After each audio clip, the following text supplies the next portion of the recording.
Somebody found him by the local Denny's. The family was contacted and they said they didn't want him anymore. So the woman who found him put the word out. I heard about it. I went to meet him and it was love at first sight. And we've been together ever since. He just has a really bright spirit. And it wasn't hard to bring him into my life and incorporate him in everything that was going on. Happy guy. And then he started having seizures, and that was really scary. I started him on a medication for that. I didn't know when the next one was going to happen or how bad it was going to be. And then he had always kind of regurgitated a little bit, and I just kind of took it as, oh, well, that's part of him being a pug. Be careful, Booboo.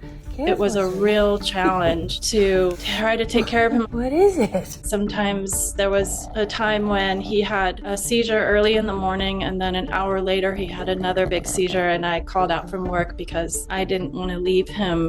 The vet did a barium swallow test, and he said he has mega esophagus. I'd never heard of this before. I had no idea. I was just in shock. He's like, the worst case scenario, it was euthanasia. I was like, okay, there's no way that's happening. He was regurgitating multiple times a day. I was cleaning up messes around the house. It wasn't throwing up, but it was just kind of like the food gets caught in his esophagus and he would just regurgitate some of it. So it wasn't all getting down to his stomach to digest. Here we go. So I just started brainstorming as quickly as I could, like how can I get his neck to stretch out and get his head really elevated above the rest of his body.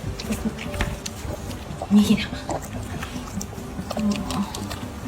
So he puts his front paws on the second step and he reaches his head towards the fluff trough, and it really stretches out his body and elongates his esophagus. And then afterwards, I knew that he had to sit upright for 30 minutes. I wrap a blanket around him and then place him in that kind of a calming cuddle bed.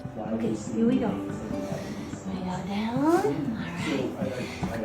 At first, he was not sure what was happening at all, and he was like, what are you doing to me? And after only a few times, he realized that like, oh, okay, this is comfortable. He naps for about 30 minutes because he has to stay in that position for about 30 minutes. So the gravity helps the food go down his esophagus, and it's just become our routine. He's my everything, really. Anytime after he eats, breakfast and dinner, extra special snack in the middle of the day, I will wrap him up and put him in the bed. Has not regurgitated at all since I started doing this. I think you're amazing and you're so handsome. He's energetic, he wants to go on walks.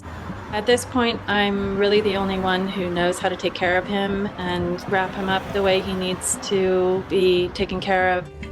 We go on road trips together, but I don't go on vacations by myself. I don't go overnight anywhere by myself. He's always with me. He's really supportive of me too. If I'm not feeling great, if I'm really sad, if he sees me crying, he'll come over and lick the tears off my face. I just love him with my whole heart and soul. How did I get so lucky?